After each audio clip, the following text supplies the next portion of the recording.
ضلالة وكل ضلالة في النار. أعوذ بالله من الشيطان الرجيم. بسم الله الرحمن الرحيم. قد كانت لكم أسوة حسنة في إبراهيم والذين معه إذ قالوا لقومهم إنا براء منكم ومما تعبدون من دون الله. وقال الله تبارك وتعالى لا يتخذ المؤمنون الكافرين أولياء من دون المؤمنين. محترم حاضرین، ترمذی اور بعض دوسری حدیث کی کتابوں میں حضرت عبداللہ ابن عمر رضی اللہ تعالیٰ عنہ کہتے ہیں کہ قلما کانا رسول اللہ صلی اللہ علیہ وسلم من مجلس یقوم من مجلس الا یدعو بہؤلاء الکلمات لاصحابہ بہؤلاء الدعوات لاصحابہ. بہت کم ایسا ہوتا تھا. حضرت عبداللہ ابن عمر رضی اللہ عنہما کہہ رہے ہیں کہ بہت کم ایسا ہوتا تھا کہ نبی کریم صلی اللہ علیہ وسلم کسی مجلس سے اٹھتے مگر اپنے ساتھیوں کے لیے یہ کلمات بطور دعا کرتے تھے. صحابہ جو مجلس میں موجود ہیں ان کے لیے اٹھتے آپ یہ دعا برابر کیا کرتے تھے ہر مجلس سے اٹھتے ہوئے. اس دعا کے پہلے ابتدائی بڑی شاندار، جاندار، جامع اور زبردست دعا ہے، ہمیں پڑھنے چاہیے.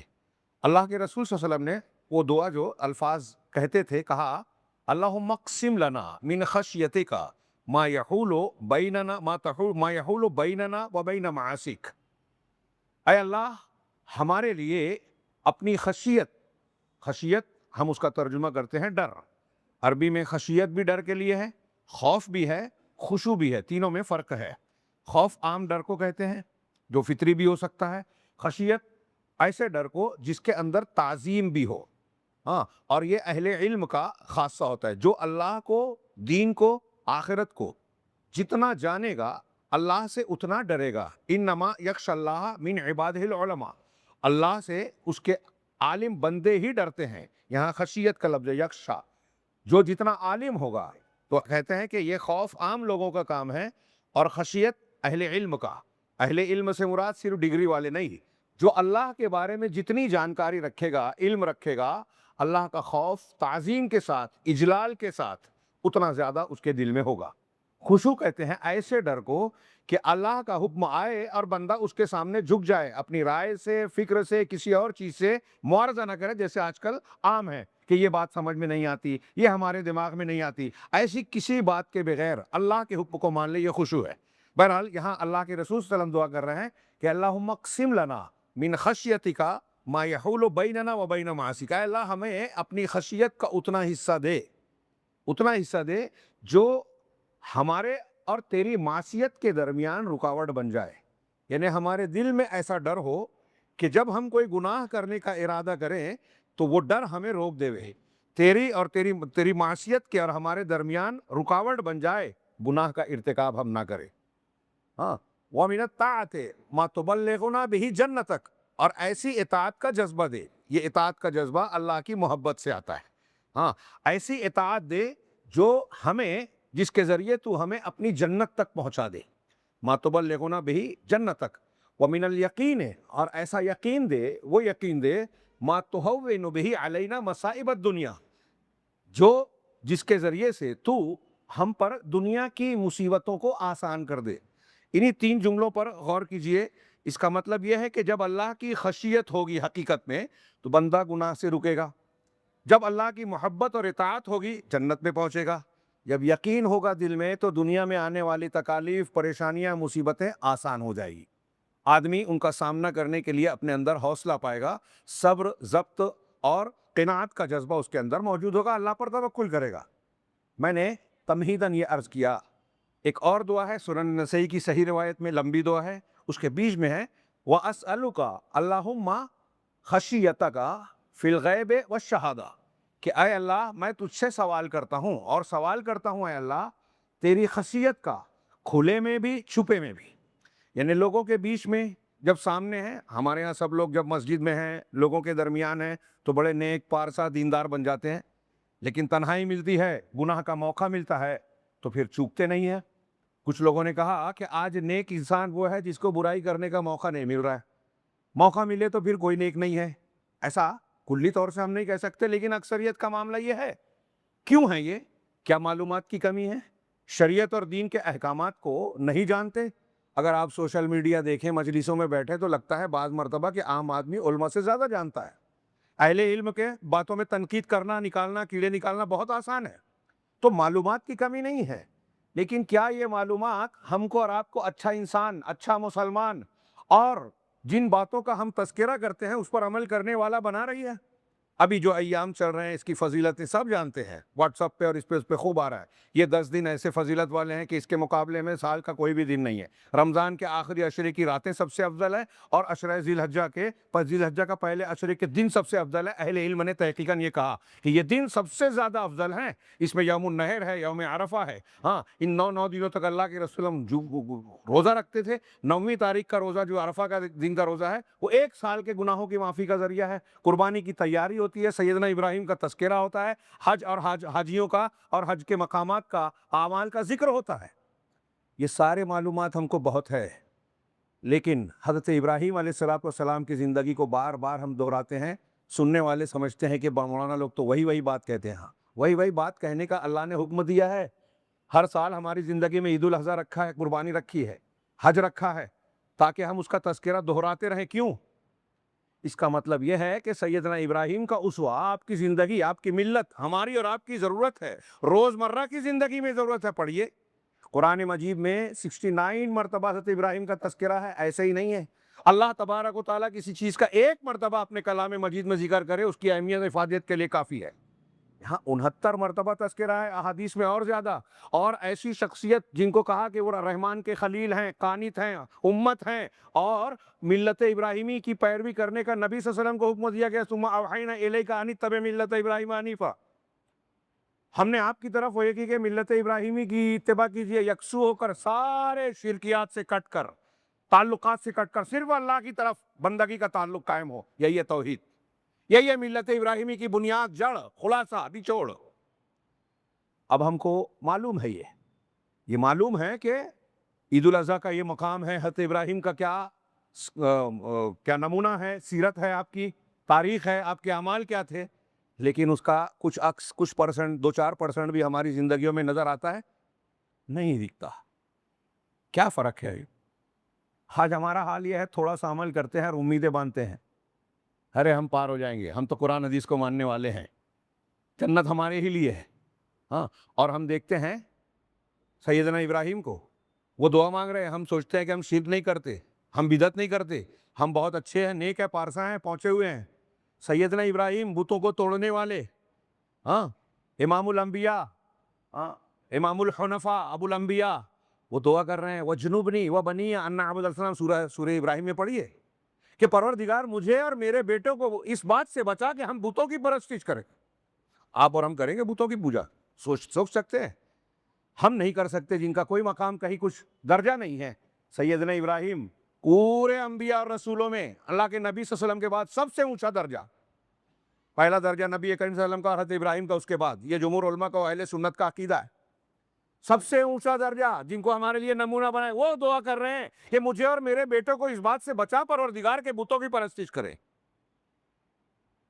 نبی، ان کا یہ حال ہے۔ صحابہ کرام کو دیکھیے، صحیح بخاری میں ابن ابی ملیکہ کا قول امام بخاری رحمہ اللہ نے نقل کیا، بہت بڑے تابعی ہیں، انہوں نے کہا کہ ادرکت 30 من اصحاب رسول اللہ صلی اللہ علیہ وسلم، میں نے 30 صحابہ کرام سے ملاقات کی، ان کو پایا، کلہم یخاف علی نفسہ النفاق، ان میں سے ہر کوئی اپنے نفس پر نفاق کا ڈر رکھتا تھا، ڈرتا تھا کہ میرے دل میں نفاق تو نہیں آ گیا، میں منافق تو نہیں ہوں۔ وہ عمر فاروق، جن کو بار بار جنت کی بشارت زبان رسالت سے ملی، وہ حذیفہ رضی اللہ تعالیٰ عنہ سے جا کے پوچھتے ہیں، کیونکہ وہ صاحب سر رسول، اللہ کے رسول کے رازدار کے، منافقین کے بارے میں جانتے، تو کہا کہ منافقین کے بارے میں زیادہ نہیں پوچھتا، لیکن ایک بات مجھے ضرور بتا دیجئے کہ کہیں منافقین کی فہرست میں میرا نام بھی تو نہیں ہے؟ عمر فاروق کہہ رہے ہیں، ہم کہاں ہیں؟ ہاں، اللہ کے نبی صلی اللہ علیہ وسلم کے صحابہ، جن کے بارے میں اتنی بشارتیں ہیں، ان کا یہ حال ہے، جن کے بارے میں قرآن نے کہا یؤتون ما آتوا وقلوبہم وجلہ، جو کچھ اللہ نے دیا اس میں سے خرچ کرتے ہیں اور ان کے دل ڈرتے رہتے ہیں۔ وہ جیسے دے دیتے اللہ کے راستے میں، ہم تو سوچ بھی نہیں سکتے۔ رات میں آیا 7 لاکھ درہم، ایک حضرت حذیفہ کے پاس، حضرت طلحہ کے پاس صبح کے بعد رات بھر بے چین ہیں. بیوی نے پوچھا نیند سو کیوں نہیں رہا؟ کہا اتنی رقم گھر میں ہے، اگر مر گیا اللہ کے پاس کیا جواب دوں گا؟ کہا کیوں فکر کرتے ہو؟ صبح ہونا غریب فقراء مساکین مہاجرین انصار میں بانٹ دینا. کہا صدیق کی بیٹی ہو، آتے اچھی رائے دی. صبح میں بانٹنا شروع کیا تو بیوی نے آخر میں آ کے کہا کہ کچھ گھر کے لیے بھی رکھو. کہا پہلے کہنا تھا نا پگلی. چند درہم بچے تھے. ام المومنین عائشہ کے پاس صبح میں امیر معاویہ نے 1,00,000 درہم بھیجا، چند گھنٹوں میں تقسیم کر دیا. لونڈی نے کہا کہ آپ روزہ سے تھی، 1 درہم رکھ لیتی، گوشت لے آتی، اس سے افطار کر لیتی. کہا پہلے بولنا تھا نا. ہمارے پاس اتنا آئے گا تو اتنا پلان بنے گا کہ جو رقم آئے گی وہ کم پڑے گی کہ اتنا اور آ جاتا. کیا فرق ہے ان میں اور ہم میں؟ میں نے اصل موضوع سے پہلے یہ تمہیداً کہا، اور میں آج اسی پہ خطاب کرنا چاہتا تھا، لیکن مجھے کوئی دوسرا عنوان دیا گیا تو میں تمہیداً ہی عرض کر رہا ہوں کہ اصل میں ہمیں اس بات کی تربیت کرنے کی، اپنے آپ کی، اپنے بال بچوں کی، اپنے سماج کی ضرورت ہے کہ ہم اللہ کا ڈر دل میں پیدا کریں، تقوی پیدا کریں، ایمان پیدا کریں. ہے وہ نہیں؟ جب بھی ہم اللہ کی نافرمانی کرتے ہیں، جب بھی ہم کوئی گناہ کا کام کرتے ہیں، جانتے ہیں کہ یہ گناہ ہے، موبائل پر گندی فلم دیکھتے ہیں، شرک اور بدعت کو دیکھ کر آنکھیں بند کر لیتے ہیں، غلط کام ہوتے ہوئے دیکھ کر ہمارے اندر ہماری دینی غیرت پھڑکتی نہیں ہے، بھڑکتی نہیں ہے، تو سمجھ لیجئے کہ ہمارے اندر اللہ کا ڈر نہیں ہے، خشیت نہیں ہے. یہ جو میں نے دعا پڑھی، یہ دعا مانگیے کہ ہم کو اللہ ایسی خشیت دے جو تیری نافرمانی اور ہمارے بیچ میں رکاوٹ بن جائے، حال بن جائے. نہیں ہے، ہم مانتے نہیں ہیں. یہ جانکاری کوئی فائدے کی نہیں ہے اگر ڈر نہیں ہے. قرآن کے معیار پر عالم وہ ہے، ہمیں سند مل گئی، لیکن اللہ کا ڈر نہیں ہے. تو اس آیت کی روشنی میں انما یخشی اللہ من عبادہ العلماء، حضرت عبداللہ بن مسعود اور متعدد سلف صحابہ مفسرین کہتے ہیں کہ وہ آدمی جس کے اندر اللہ کی خشیت نہیں ہے، وہ کتنی بھی معلومات والا ہو جائے، وہ قرآن کے مطابق عالم دین نہیں ہے. اللہ کا عالم وہ ہے جو جتنا عالم ہوگا اتنا اللہ سے ڈرے گا، اور جب اللہ کا ڈر ہوگا تو شریعت کی مخالفت نہیں کرے گا، احکام شریعت پر جھکتا چلا جائے گا، مانتا چلا جائے گا. یہ جو ہمارے سماج میں آج پیدا ہو گئے ہیں ایسے لوگ، اپنے آپ کو ایک طرف قرآن حدیث کو ماننے والا بھی کہتا ہے یہ حدیث جو صحیح ہے سمجھ میں نہیں آتی، یہ ہمارے دماغ میں نہیں آتی، یہ میری سمجھ کے باہر ہے. وہ اللہ پر ایمان رکھنے والے نہیں ہیں، وہ ملت ابراہیمی کے پیروکار نہیں ہیں، وہ ایمان والے نہیں ہیں. لکھ لیجئے، وہ مانے نہ مانے. یہ ہے حضرت ابراہیم، ہاں، جو ان کے واقعات کو تو میں پیش نہیں کر سکتا، بہت ہی محدود وقت ہے. آپ واقعات جانتے ہیں، دہرائے بھی جاتے ہیں. ان کی زندگی کے ایک پہلو کو پیش کرتا ہوں، اور یہ یاد رکھیے سیدنا ابراہیم علیہ السلام کی زندگی کو اللہ نے پیش کر کے بتایا ہے کہ آتیناہ فی الدنیا حسنہ وانہ فی الآخرۃ لمن الصالحین، کہ دنیا میں بھی ہم نے ان کو حسنہ دیا اور آخرت میں بھی وہ صالحین میں سے ہیں، انبیاء کے زمروں میں ہیں تو اعلیٰ مقام ہوگا. تو دنیا میں حسنہ کیا دیا؟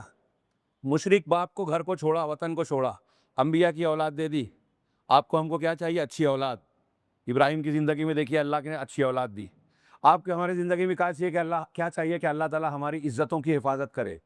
وقت کے حاکم نے حضرت ابراہیم اور ان کی بیوی کو بدنیتی سے روکا، بیوی پر ہاتھ ڈالنے کی کوشش کی، اللہ نے جما دیا، گڑا دیا، ہل نہیں پایا. دعا کرنے کے بعد نہ صرف چھوڑا بلکہ ایک لونڈی دے دی حضرت ہاجرہ کی شکل میں، تحفے میں.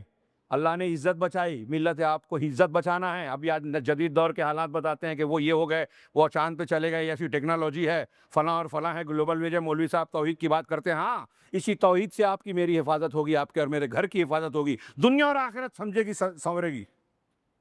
اللہ نے کہا، اولاد دی اللہ نے ابراہیم علیہ السلام کو، گھر دیا، معمار کعبہ بنا دیا، پوری دنیا کو ان کا پیروکار بنا دیا. یہودی نصرانی مسلمان سب عزت کرتے ہیں. کیا چاہیے آپ کو دنیا میں؟ عزت چاہیے. یہ ابراہیم کو دیکھیے، عزت کیسے ملی؟ ڈگری حاصل کر کے دنیا کی، اور اللہ کی نافرمانی کر کے، سیاسی لیڈرشپ اور منصب پا کے، دنیا میں نام کما کے، سامنے اچھا بن کے، پیچھے جو ہے بےمانی اور خیانتیں کر کے، دوسروں کے حقوق مار کے، چوری کر کے، سود بیعت کھا کے ترقی نہیں کر سکتے. آپ ذلیل ہوں گے. مسلمان مارے کاٹے جا رہے ہیں. اس کی بنیادی وجہ شرک، بدعت، اللہ کی نافرمانی. اس کے علاوہ کوئی بات بیان کرے دوسری جتنے بھی وجہ ہے سب ضمنی ذیلی ہے. بیسک یہ ہے. تو بہرحال حضرت ابراہیم کی زندگی کی تاریخ ہمارے لیے نمونہ ہے. آج ہم ڈر رہے ہیں ہمارے گھر پر بلڈوزر چل سکتا ہے، ووٹنگ کا حق چھینا جا سکتا ہے، مسلمانوں کے خلاف قانون بن رہا ہے. سوچیے حضرت ابراہیم اکیلے تھے، واقعہ ہم جانتے ہیں. پوری نمرودیت، پوری قوم پیچھے ہے، آگ جلائی، آگ میں پھینکا گیا. کیا ہوا؟ اکیلے ہیں ابراہیم علیہ السلام، کوئی ساتھی نہیں ہے، کوئی طاقت نہیں ہے، کوئی ڈگری نہیں ہے، کوئی عہدہ نہیں ہے، کوئی حکومت سپورٹ میں نہیں آئی. ہاں، ہم بہت سی باتیں کرتے ہیں مسلمانوں کے لیے خطرہ. حضرت ابراہیم کو کیا خطرہ تھا؟ کس نے بچایا؟ آگ کو ٹھنڈا کس نے کیا؟ ہماری آگ کا بھی ٹھنڈا وہی کرے گا. اللہ تبارک و تعالیٰ پر ویسے بھروسہ کرنے والے بنیے جیسے ابراہیم نے دعوت دی، اسی کے جرم میں تو کھینچے گئے تھے، سزا دیے گئے تھے۔ کیا کہا آخر وقت میں؟ حسبنا اللہ ونعم الوکیل، اللہ ہمارے لیے کافی اور بہترین کارساز ہے۔ میں تھوڑا تفصیل میں چلا گیا یاد دہانی کے لیے کہ ان چیزوں کو یاد کیجئے۔ ہم کو آپ کو بھی اللہ کی حفاظت کی ضرورت ہے، ہماری عزتوں کو، ہماری جان مال کو، اور سب سے بڑھ کر ہماری آخرت کو محفوظ بنانا ہے۔ تو ملت ابراہیمی کے لیے کے بغیر چارہ کار نہیں ہے، وقت نہیں ہے، اس لیے ملت ابراہیمی کے ایک سبق کا آج میں تذکرہ کرنا چاہتا ہوں۔ موجودہ حالات میں مجھے جو عنوان دیا گیا تھا اس سے ٹچ کر کے میں نے ایک آیت پڑھی تھی سورہ مجادلہ کی، اس آیت کا آدھا حصہ، قد کانت لکم اسوۃ حسنۃ فی ابراہیم والذین معہ، کہ تمہارے لیے بہترین نمونہ ہے، تمہارے لیے، ہم کو اور آپ کو کہہ رہا ہے اللہ تعالیٰ۔ اور میں نے کہا پہلے تمہید والے اللہ کی خشیت پیدا کیجیے، یہ خشیت ہوگی تو ہم اور آپ سیریس ہوں۔ ہم سیریس نہیں ہیں دین کے معاملے میں، اس کو جزوی چیز سمجھتے ہیں، پارٹ ٹائم۔ اصل زندگی ہماری پیسہ کمانا، زندگی کے گھر بار دیکھنا، جیسے جانور کھاتے پیتے ہیں، گیہوں چاول اناج پھل پھلاں، اور یہ چیزیں ہمارے نزدیک اہم ہیں۔ دین پارٹ ٹائم چیز ہو گئی ہے۔ صحابہ کا الٹا معاملہ تھا، وہ پارٹ ٹائم تھا، دنیا کا معاملہ چھوڑا نہیں تھا، لیکن اصل چیز آخرت اور دین تھا۔ ہاں، سیدنا ابراہیم کی زندگی بھی یہی بتاتی ہے، ان کو کہا قانتا للہ، اللہ کے فرما بردار۔ قنوت کہتے ہیں ایسے فرما بردار کو جو ہمیشہ فرما برداری کرتا ہے، ایسا نہیں کہ مسجد میں رمضان میں اچھا ہے، بعد میں اپنے ڈرے پہ آ گیا جیسے ہم اور آپ ہیں۔ تو بہرحال حضرت ابراہیم علیہ السلام کے بارے میں اللہ کہہ رہا ہے، رب العالمین کہہ رہا ہے، کیا ہم سیریس ہیں؟ اگر دل میں اللہ کا ڈر ہے، اگر جنت کا یقین ہے، جہنم کا خوف ہے، اللہ کی پکڑ کا ڈر ہے، تو ہم سیریس ہوں گے، ورنہ سنیں گے اور نکال دیں گے، اور وہی آج ہم ہیں۔ تو اللہ تعالیٰ کہہ رہا ہے تمہارے لیے ابراہیم اور جو ان کے ساتھ تھے، ان میں اسوہ حسنہ ہے۔ ابراہیم کے ساتھ سے مراد یہاں ان کی زندگی میں جو ساتھ تھے وہ نہیں، بلکہ انبیاء کرام، کیونکہ اگلا جملہ ہے اذ قالوا لقومہم، جب انہوں نے اپنی قوموں سے کہا۔ تو انبیاء کی قومیں ہوتی تھی، تو یہاں پتہ چلا کہ انبیاء کرام مراد ہیں۔ ابراہیم علیہ السلام اور انبیاء کرام نے اپنی قوموں سے کیا کہا؟ ہاں، انا براء منکم، ہم تم سے بری ہیں، بیزار ہیں، لا تعلق، ہمارا تمہارا تعلق کانٹیکٹ رشتہ نہیں ہے۔ کیوں کہا تھا؟ وَمِمَّا تَعْبُدُونَ مِن دُونِ اللَّهِ، اور ان سے بھی بری ہیں جن کی تم اللہ کے علاوہ عبادت کرتے ہو۔ میرے ہاتھ میں جو کاغذ ہے اس میں میں نے کئی آیتیں لکھی ہیں، اور یہ میں نے اور بھی جگہوں پر بیان کیا۔ ابھی موجودہ تناظر میں جو ایران کی جنگ چلی اور اس سلسلے میں سوشل میڈیا پر ہمارے یہاں نوجوان جو بکواس کرتے ہیں، اس تناظر میں نے یہ اصول بتایا کہ کسی سے دوستی، دشمنی، محبت، نفرت، مخالفت اور موافقت کے اسلامی اصول کیا ہیں۔ آج کل ایسا ہے کہ اگر حضرت ابراہیم اپنے باپ کو چھوڑ کے جا رہے ہیں، لیکن اگر کوئی آزر آپ کو بیان دے دے اچھا سا امریکہ کے خلاف، تو آپ اس آزر کا ساتھ دینے لگیں گے۔ کوئی اصول نہیں ہے نا۔ ابراہیم علیہ السلام کی ملت کو سمجھا ہی نہیں ہے، دین سمجھا ہی نہیں ہے، اور علماء پر بحث کرتے ہیں، حکومتوں پر تنقید کرتے ہیں، اپنے گھر کے مسائل ٹھیک نہیں کر پاتے۔ دین معلوم نہیں ہے۔ یہ دین کا اصول جانیے کہ کسی سے دوستی دشمنی کا اصول شرعی کیا ہے۔ ابراہیم علیہ السلام کی زندگی ہے نا، ملت ابراہیمی ایک یہ بھی ہے۔ ابراہیم نے اور ان کی قوم، یعنی سارے انبیاء کی یہ شریعت ہے، سنت ہے، طریقہ ہے کہ مشرک لوگوں سے، اپنی قوم کے، اپنے گھر کے لوگوں سے کہا انا براء مما تشركون منکم، ہم تم سے بری ہیں، ومما تعبدون من دون اللہ، اور اللہ کے سوا جن کی تم عبادت کرتے ان سے بھی بری ہے۔ وہ جو مناظرہ پڑھیے، ستارے کو دیکھا، کہا میرا رب، ڈوب گیا، کہا ڈوبنے والوں کو پسند ہے، پھر سورج، پھر چاند، چاند پھر سورج، اور پھر جب سب ڈوب گئے کہا یہ تو خود کسی کے حکم کو مان رہے ہیں، میں ان کی عبادت کیسے کر سکتا ہوں، آپ کیسے کر سکتے ہو، ان کو میں نہیں مانتا، میں اس اللہ کی طرف رخ کرتا ہوں جس نے ان ساری چیزوں کو، کائنات کو پیدا کیا، نظام چلا رہا ہے۔ جو پیدا کرنے والا ہے وہ اس بات کا مستحق ہے کہ اس کی عبادت کی جائے، اس کا حکم چل رہا ہے، یہ تو ایک پتہ بھی نہیں ہلا سکتے۔ اس میں ایک جملہ کہا انی بریء مما تشرکون، تم جو شرک کرتے ہو نا قوم کے لوگوں، میں اس سے بری ہوں۔ قرآن کی آیتیں پڑھ لیجئے، ٹائم نہیں ہے۔ یہ اللہ نے ایک جگہ فرمایا کہ مومنین کافروں کو، اللہ مومنوں کو چھوڑ کر دوسروں کو اولیاء نہ بنائے، یہ ولایت دینیہ ہیں، لا يتخذ المؤمنون الکافرین اولیاء من دون المؤمنین۔ اسی طرح منافقین، اگر نفاق ظاہر ہو گیا ہو، نفاق ظاہر ہو گیا ہو، ایک آدمی اپنے آپ کو مسلمان کہتا ہے لیکن اندر سے کفر ہے، ہاں، تو وہ منافق ہے۔ اب کچھ لوگ ظاہر ہو گئے، اب ایک آدمی اپنے آپ کو مسلمان بول رہا ہے، قادیانی ہے، رافضی ہے، لیکن کہتا ہے، اندر سے مانتا ہے کہ میں قرآن کو نہیں مانتا، میں اللہ کے رسول کے صحابہ کو کافر کہتا ہوں، تو منافق ہوا یا مومن ہوا؟ قرآن کہتا ہے مومنوں اور کیا مشرکوں کافروں اور منافقین کو دوست نہ بناؤ، ولایت نہ کرو، ان سے ہمدردی دل کی نہیں ہونی چاہیے۔ کاروبار ولایت ولا اور برا کہتے ہیں اس کو، دوستی اور دشمنی۔ کافروں سے ولا اور برا جائز نہیں ہے، یہ توحید کا حصہ ہے کہ اللہ سے دوستی ہے، اللہ سے محبت ہے تو اللہ کا محبوب ہمارا محبوب ہو۔ ہاں، اللہ تعالیٰ جس سے نفرت کرتا ہے، جو اللہ کا دشمن ہے وہ ہمارا دشمن ہے۔ قرآن نے کہا، یہ آیت لکھ لینا چاہیے گھروں در و دیوار میں، آج ایسا لگتا ہے کہ گھر کی ضرورت ہے۔ ہاں، لا تجد قوما یؤمنون باللہ والیوم الآخر یوادون من حاد اللہ ورسولہ۔ آپ کسی قوم کو نہیں پائیں گے جو اللہ پر اور آخرت پر ایمان رکھیں۔ اللہ کا فرمان ہے، یاد رکھیے گا، خشیت ہے تو مانیں گے، نہیں تو نہیں مانیں گے، تعویل کریں گے، نہیں نہیں یہ نہیں، مولوی صاحب ایسا پڑھے، ترجمہ پڑھیے کہ آپ کسی قوم کو نہیں پائیں گے جو اللہ پر اور آخرت کے دن پر ایمان رکھتے ہیں، یوادون من حاد اللہ ورسولہ، جو ان سے محبت کرے جو اللہ اور اس کے رسول کی مخالفت کرتے ہیں۔ اللہ اور رسول سے دشمنی رکھنے والا ہمارا دوست نہیں ہو سکتا اگر ہم مومن ہیں۔ کوئی بولے گا کہ ابو جہل سے میرے کو بہت محبت ہے، کافر ہو جائے گا۔ فرعون سے بہت پیار ہے، آپ بولیں گے؟ ابو لہب مجھ کو پسند ہے، کہے گا مسلمان؟ مسلمان ہے تو نہیں کہے گا۔ تبت یدا ابی لہب پڑھنے کے بعد کون کہے گا؟ تو اللہ کہہ رہا ہے کہ جو اللہ اور اس کے رسول کی دشمنی کرنے والا ہے، ایسے لوگوں سے وہ ایمان، وہ محبت نہیں رکھ سکتے۔ ہاں، جو اللہ پر اور آخرت پر ایمان رکھتے ہیں۔ اب آپ اور ہم اور اللہ اور آخرت پر ایمان رکھتے ہیں تو ایسے لوگوں سے محبت ہونی چاہیے کیا؟ اگر ہوگی تو ہم ایمان والے ہیں کہ اس آیت کی روشنی میں؟ آگے اللہ نے کہا وَلَوْ كَانُوا آبَاءَهُمْ أَوْ أَبْنَاءَهُمْ أَوْ إِخْوَانَهُمْ أَوْ إِخْوَانَهُمْ أَوْ عَشِيرَتَهُمْ، چاہے ان کے باپ دادا ہوں، چاہے بھائی بیٹے بیٹیاں ہوں، پوتے پوتیاں ہوں، چاہے بھائی بند ہوں، چاہے خاندان اور بیوی بچے کے لوگ ہوں، کوئی بھی ہو، اگر وہ اللہ اور رسول کا مخالف ہے تو دوستی نہیں ہوگی۔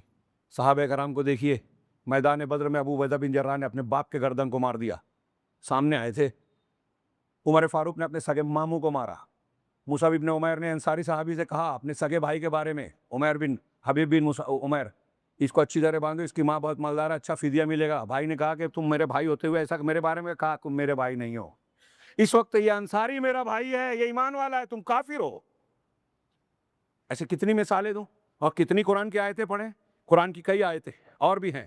ہاں، یا ایھا الذین آمنوا لا تتخذوا عدوی وعدوکم اولیاء تلقون الیہم بالمودہ، کہ اے ایمان والو، تم میرے دشمنوں کو اور اپنے دشمنوں کو اولیاء نہ بناؤ، ان کی طرف مودت اور محبت کی پینگیں بڑھاؤ۔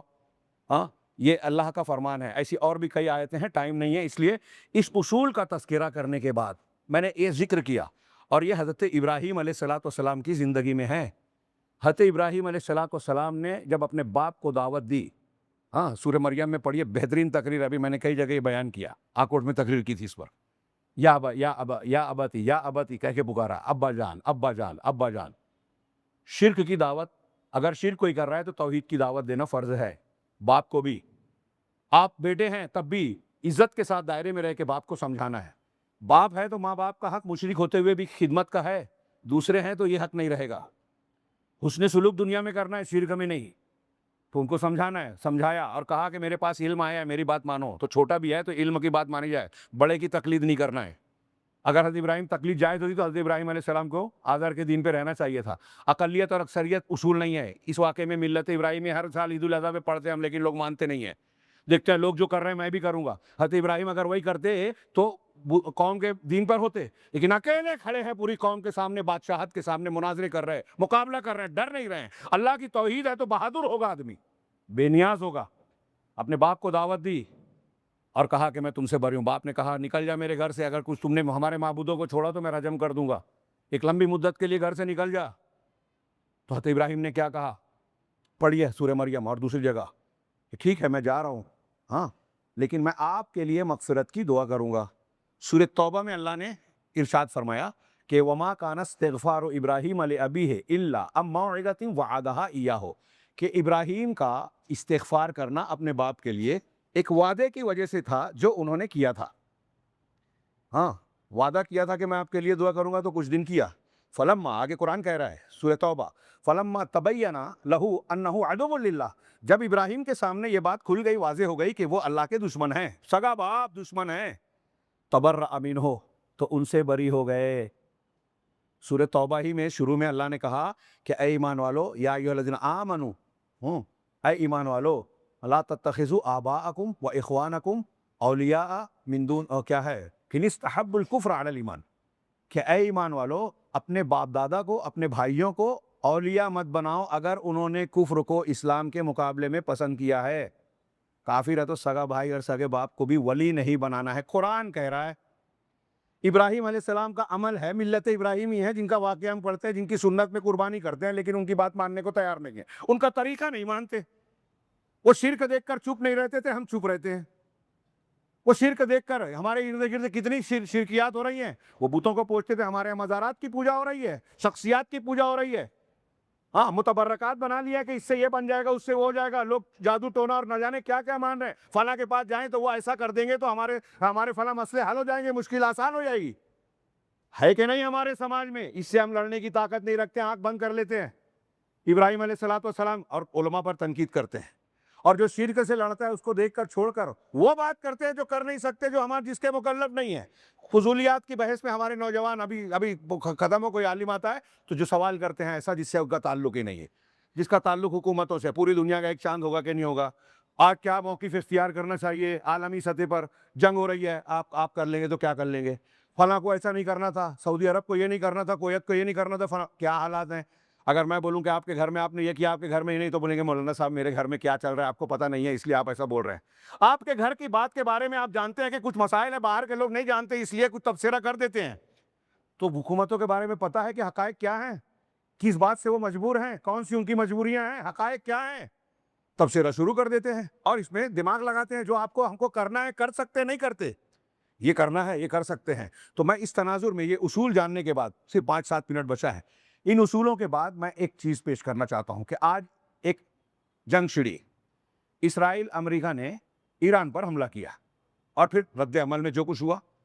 ہاں, اب ہمارے یہاں لوگ ہمدردی کے, اسرائیل جو ہے وہ مسلمانوں پر ظلم کرتا رہا ہے. غزہ کو 2 سے 2.5 سال تک اینٹ سے اینٹ بجایا, قبرستان بنا دیا, جہاں بوڑھے جوان بچوں 1 لاکھ سے زیادہ لوگ مرے. یہ احتیاط والی تعداد ہے. پورا غزہ 22 سے 23 لاکھ لوگوں کی آبادی والا کھنڈر بن گیا, قبرستان بن گیا. اس سے پہلے اس کے مظالم جاری ہے, مسلسل جاری ہے, میڈیا میں دوسری جگہوں پر آج بھی چل رہا ہے, ہر جگہ. اس سے بڑی جنگ میڈیا میں ہو رہی ہے مسلمانوں کے خلاف, اور یہ ظالم ہے تو اس سے نفرت ہونا فکس ہے. تو ہم یہ فوراً کہ وہ ظالم ہے, ان سے یہ ایران لڑ رہا ہے, تو ہمارے لوگ اندھے ہو کر ان کے پیچھے چلنے لگے. کیا ایران یہ جنگ ان سے لڑ رہا ہے دین کے لیے؟ کیا ایران نے جان کر یہ جنگ لڑی؟ نہیں, تھوپی گئی. پورے خبریں پڑھیے کہ انہوں نے پہلا حملہ کر کے سوچا تھا کہ ان کی لیڈرشپ ختم ہو جائے گی, 2-3 دن کے بعد ہمارے حساب کی حکومت بیٹھ جائے گی, ان کے تیل پر ہمارا قبضہ ہوگا اور پھر معاملہ ختم, نارمل ہو جائے گا. رضا شاہ پہلوی کا بیٹا جو امریکہ میں بیٹھا ہوا ہے اس کو بٹھا دیں گے, یا کسی دوسرے کو جو ہمارے حساب سے چلے گا, کٹ پتلی جیسے عراق میں ہے, وینزویلا میں بنا لیا گیا ہے, ویسے یہاں بھی رہے گا. یہاں کے تیل پر اور معدنیات پر ہمارا قبضہ ہو جائے گا. یہ سمجھ کر کیا تھا, جنگ کے لیے نہیں کیا تھا. انہوں نے بھی انہوں نے بھی, ورنہ یہ سب ساتھی ہیں, آج کی ساتھ نہیں ہے. جب بغداد پر حملہ کیا ابن بطوطہ اور کیا نام ہے ابن الخمی اور توسی نے, مرزا توسی شیعہ نے ہلاکو کے پاس اپنا بغداد کا نقشہ بھیجا, اندر سے دروازہ کھولا. اس وقت بھی یہی سمجھ رہے تھے کہ وہ آئیں گے, اور ان کا اس وقت بھی انہوں نے دشمنان دین کا ساتھ دیا. ہاں, پوری تاریخ میں ہمیشہ انہوں نے غیر مسلم کا ساتھ دیا. اسی لیے اہل علم کہتے ہیں کہ روافظ جو ہیں شیعہ, یہ اہل سنت یا مسلمانوں کے حق میں یہود و نصارہ سے زیادہ برے ہیں. لکھ لیجئے یہ. اور کیسے ہیں, ایسے ہی ہوائی بات نہیں کی. یہود و نصارہ کو حکومت ملتی ہے, ڈائریکٹ قرآن حدیث نہیں بدلتے, یہ بدلتے ہیں. پوری تاریخ, ان کی تاریخ, ابھی چند دنوں پہلے شام میں ابھی بھی قتل عام کرتے رہے ہیں. گزشتہ 12 سے 15 سال میں 20 سے 25 لاکھ سنی مسلمانوں کو قتل کیا ان لوگوں نے, رشیا کے ساتھ مل کر. وہ سب ختم ہو گیا. غزہ میں اتنے دن معاملہ چلا, کبھی کسی کو ایک بیان دیا ایران نے, سنیا آپ, بلکہ بیانات یہ آئے ہیں, آپ تک نہیں پہنچا ہوگا کیونکہ میڈیا یہ سب نہیں چھاپے گا. عربوں سے پوچھئے, عراقیوں سے پوچھئے, شیعہ ان پر کتنے ظلم کرتے ہیں, یہود و نصارہ سے زیادہ کرتے ہیں. کسی نے کہا کہ فلسطینیوں کی مدد کریں, بیت المقدس کو آزاد کریں, تو ایرانی وزیر کہتا ہے کہ بیت المقدس یہودیوں کے ہاتھ میں, ہمیں کوئی فرق نہیں پڑتا, ہمیں تو آل سعود سے مکہ اور مدینہ کو آزاد کرانا ہے. ان کے عقیدے کے مطابق ٹائم نہیں ہے, ان کے عقیدے کے مطابق. ہاں, جب ان کا امام غائب 12واں امام نکلے گا, ہاں, جو اصلی قرآن لے کر بیٹھا ہے اندر, وہ موہوم ہے, جھوٹی روایت ہے, لیکن وہ مانتے ہیں عقیدے کے طور پر. اور اسی کے لیے راہ ہموار کرنے والی خمینی کی امت تھی, دولت المعتین, ہموار کرنے والی حکومت, اور اپنے لیے ایک نیا منصب, شیعہ حکومت نے بھی ایک نئی چیز ایجاد کی, ولایت الفقیہ. بہرحال وہ تفصیل جانے دیجئے. تو یہ جب قابض ہوگا تو وہاں کے حاکم کو پہلے ماریں گے 12ویں امام. مکہ میں اب بیعت کریں گے, کئی ہزار لوگ کریں گے, پھر وہاں سے مدینہ جائیں گے. مدینہ سے اللہ کے رسول کے بازو سے ابو بکر صدیق عمر فاروق کی قبر سے ان کو نکالیں گے, ان کو سولی پہ چڑھائیں گے.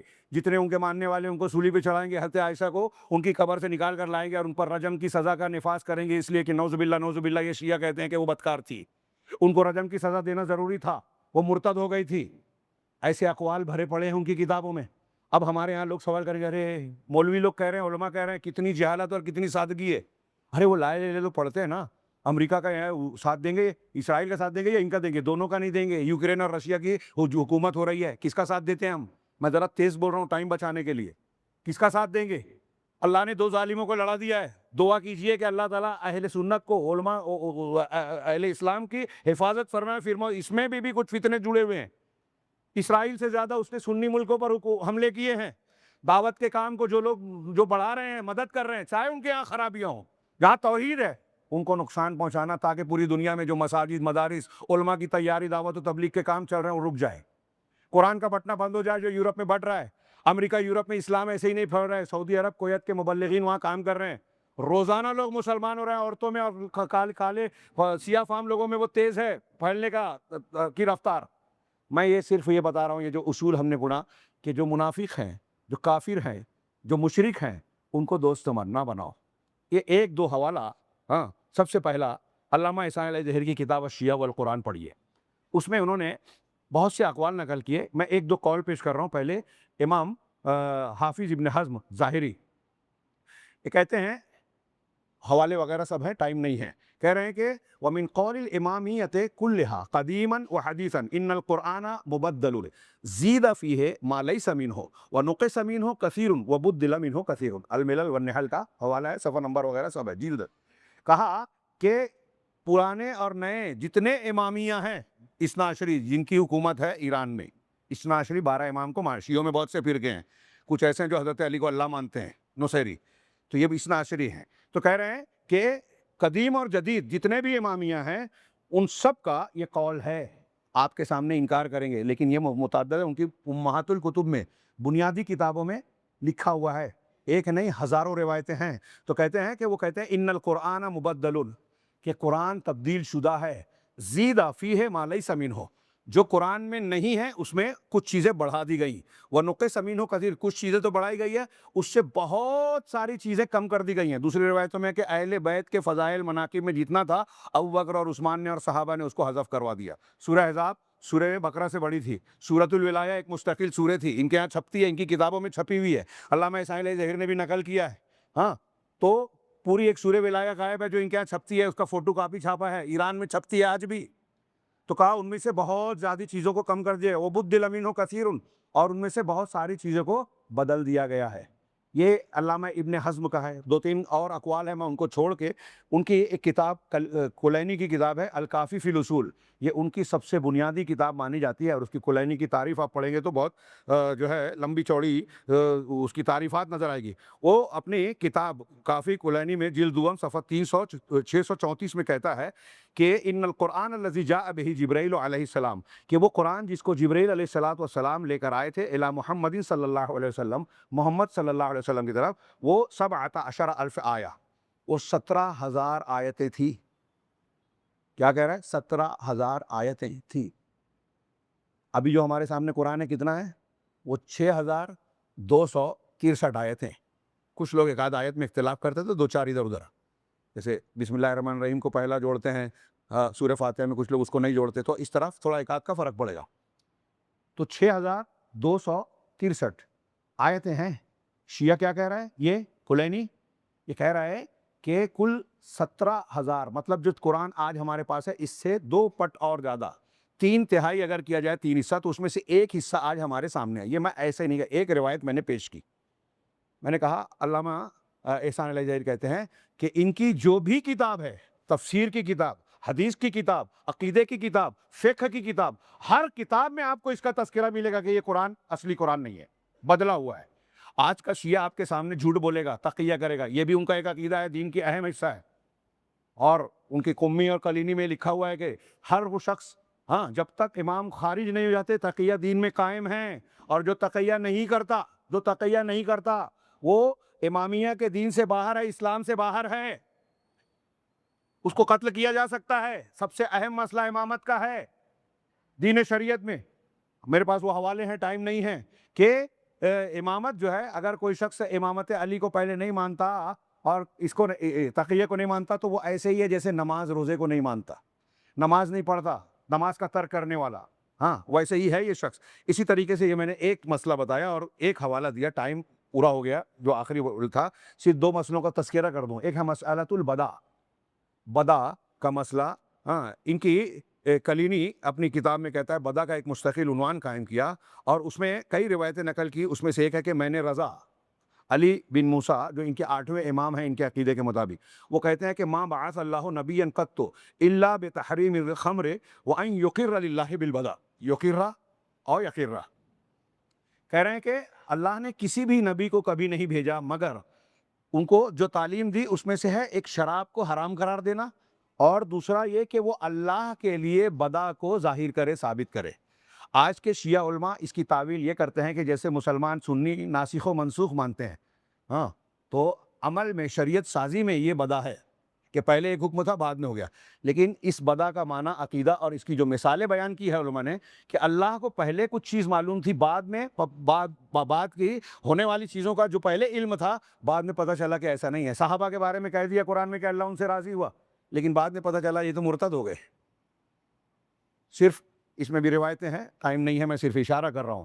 وہ کہتے ہیں کہ 3 اور بعض روایتوں میں زیادہ سے زیادہ 10 صحابہ کرام اللہ کے رسول کی وفات کے بعد مسلمان بچے، باقی سب کے سب مرتد ہو گئے۔ ابوبکر صدیق، عمر فاروق، عثمان غنی اور ان کے ماننے والے سارے کے سارے کافر ہو گئے، غاصب تھے۔ یہ اللہ پہ اور رسول پہ الزام لگاتے ہیں۔ نبی صلی اللہ علیہ وسلم قرآن تو مختصر یہ بدا مان رہے ہیں، اللہ تبارک و تعالیٰ کی قدرت نہیں، رجعت کا عقیدہ رکھتے ہیں کہ جتنے امام ہیں سب واپس دنیا میں آتے رہتے ہیں اور آئیں گے، مرنے کے بعد واپس آئیں گے، یہ عقیدہ ہے ہر امام کے بارے میں، ان کی کتابوں میں لکھا ہوا ہے، میرے ہاتھ میں جو ہے حوالوں کے ساتھ ہے، میں اس کو پیش نہیں کر سکتا۔ اسی طرح اپنے اماموں کے بارے میں عقیدہ رکھتے ہیں کہ یہ لوگوں کی زندگی کا، رزق کا اختیار رکھتے ہیں، یہ جب چاہتے ہیں خود مرتے ہیں، غیب کا علم رکھتے ہیں، پوری کائنات ان سے ڈرتی ہے، کائنات کے تصرفات یہ کر سکتے ہیں، ان کے اوپر وحی نازل ہوتی ہے، یہ ساری چیزیں جانتے ہیں۔ ایک طرف اللہ کے بارے میں کہتے ہیں کہ پہلے معلوم نہیں تھا بعد میں معلوم ہوا، یعنی اللہ کا علم کامل نہیں ہے، اللہ ہر چیز پر قدرت نہیں رکھتا، یہ غیب کا علم ہمارے امام رکھتے ہیں، دی گئی اور کچھ بدل دی گئی۔ ان کے یہاں کتابوں میں لکھا ہے کہ یہ آیت قرآن میں آج ایسے ہے، اصل میں یہ ایسے ہے، ربنا وجعلنا للمتقین اماما، کہا ایسے نہیں ہے، ربنا وجعل لنا ہے، یعنی جو لفظ ہے اس میں چینج کر دیا۔ ایسے 20-50 علامہ اسلامی ظہیر نے 50 مثالیں نقل کیا ان کی بنیادی کتابوں سے۔ تو جو قرآن کو نہیں مانتا مسلمان ہے کیا؟ جو صحابہ ابوبکر صدیق، عمر فاروق اور تمام صحابہ کو کافر کہتا ہے، ان پر براءت کا اظہار کرتا ہے، ان کو گالی دینے کو ایمان مانتا ہے، جو متع کو، زنا کو دین کا حصہ مانتا ہے، اس کی فضیلت بیان کرتا ہے، جو تقیہ کو دین کا حصہ مانتا ہے، نماز روزے سے زیادہ اہم مانتا ہے، ولایت کو، امامت کو، تمام ارکان اسلام میں 5 رکن مانتے ہیں دین میں، حج، روزہ، زکوٰۃ، ہاں اور 5واں رکن کہتے ہیں ولایت۔ ہاں پوچھا گیا امام سے، ابو جعفر سے، روایت میں ہے کہ سب سے افضل کون سا ہے، تو کہا ولایت نے۔ امامت کا درجہ نماز روزہ حج زکوٰۃ سے بھی زیادہ ہے، اس میں کلمہ شہادتین پہلا جز نہیں ہے اس میں۔ شیعوں کے یہاں جو مذہب کی تعلیم ہے، ہمارے سنی اسلام سے جو جو چیزیں ہیں، وضو سے لے کے عقیدے تک ہر چیز میں مخالفت ہے۔ اب مجھے بتائیں، یہ چلتے پھرتے مفتی جو آج سوشل میڈیا پر قابل بنتے ہیں کہ یہ منافق ہے، کافر ہے، مومن ہے، کیا ہے، اور اگر یہ ان عقیدوں کو مانتے ہوئے ہمارے سامنے ہے تو ان کے ساتھ شریعت کے، ابراہیم کی ملت کے اصول کے مطابق ہمیں کیا کرنا چاہیے؟ اگر ہم ان کی تائید کرتے ہیں، اگر ہم ان کو صحیح بولتے ہیں، اگر ان کا دفاع کرتے ہوئے ان کے مخالفین کا، سنی مسلمانوں کی مخالفت کرتے ہیں، دیکھیے اصل دوستی توحید کی بنیاد پہ، میں بہت جگہ بیان کیا ہوں، خارجیوں کی نماز اللہ کے رسول نے کہا صحابہ تم سے بہتر ہوگی، ان کا روزہ تم سے بہتر ہوگا، تلاوت تم سے بہتر ہوگی، لیکن قرآن پڑھیں گے حلق سے نہیں اترے گا، مل جائے تو ان کو، ہاں دین سے ایسے نکل جائیں گے جیسے تیر شکار کو چھید کر نکلتا ہے، مل جائے تو ان کو مارنا۔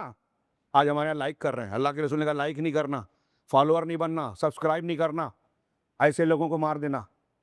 ہاں آج ہمارے یہاں صحابی کو برا بھلا کہنے والا، کوئی انجینئر، کوئی ڈاکٹر، کوئی فلاں، کوئی مودودی، کوئی فلاں اور فلاں ہے، ان کو بول دو تو لوگوں کو برا لگتا ہے، صحابہ کو برا کہتے ہیں، ہماری غیرت کو اثر نہیں ہوتا، تو آپ کیا ہیں، ملت ابراہیمی کو مانتے ہیں کہ نہیں؟ ان قرآن احادیث کو جو ہے آپ مذاق سمجھتے ہیں؟ میں مولانا مودودی صاحب کا نام لے لوں تو لوگوں کو برا لگ جاتا ہے. وہ حضرت امیر معاویہ تھے، مغیرہ بن شعبہ جن کو حدیبیہ کے موقع پر جنت کی بشارت دی اللہ کے رسول نے. ان کو یہ کہتے ہیں کہ یہ غلط تھے، سیاست داں تھے، دنیا دار تھے، تنقید کرتے ہیں، بدعتی کرتے ہیں. یہ شیعیت ہے، رافضیت ہے. جو رافضیت کا ساتھ دے ہوئے ان عقائد کو جاننے کے بعد وہ ملت ابراہیمی کا پیروکار نہیں ہے، وہ توحید کو نہیں مانتا.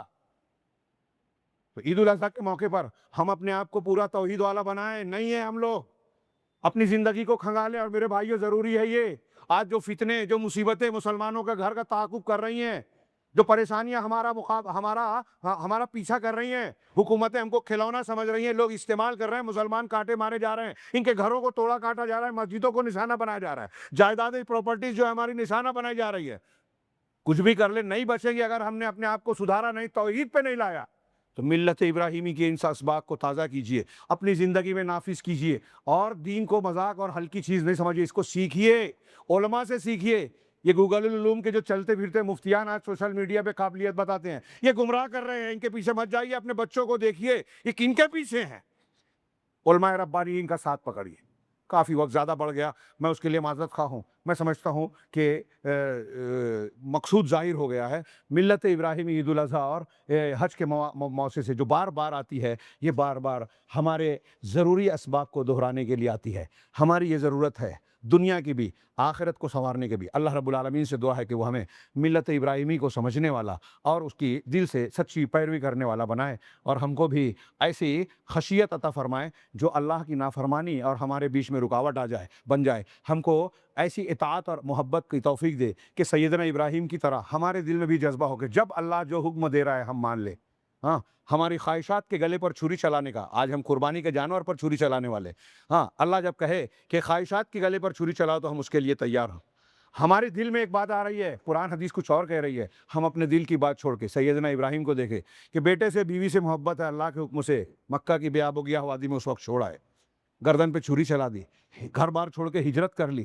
ہاں، 80 سال کی عمر میں ختنہ کی، کیونکہ اللہ نے حکم دیا. کبھی کسی حکم پر چوں چرا نہیں کیا. ہم کر رہے ہیں. ملت ابراہیمی یہ ہے کہ اللہ کے حکم کے سامنے ہم جھک جائیں، اور جب اللہ کی اطاعت کریں گے تو جنت تک پہنچیں گے. اور جب اللہ پہ یقین ہوگا ابراہیم علیہ السلام کی نقش قدم پر چلتے ہوئے، تو دنیا میں آنے والی مصیبتیں، پریشانیاں ہمارے لیے ہلکی ہو جائیں گی. اللہ تعالیٰ ہمیں ملت ابراہیمی کا سچا پیروکار بنائے، اس کے برکت سے دنیا اور آخرت میں کامیابی نصیب کرے. وآخر دعوانا ان الحمدللہ رب العالمین. بارک اللہ لنا ولکم فی القرآن المجید ونفعنا وإياکم بالآیات والذکر الحکیم انہ تعالی جواد کریم.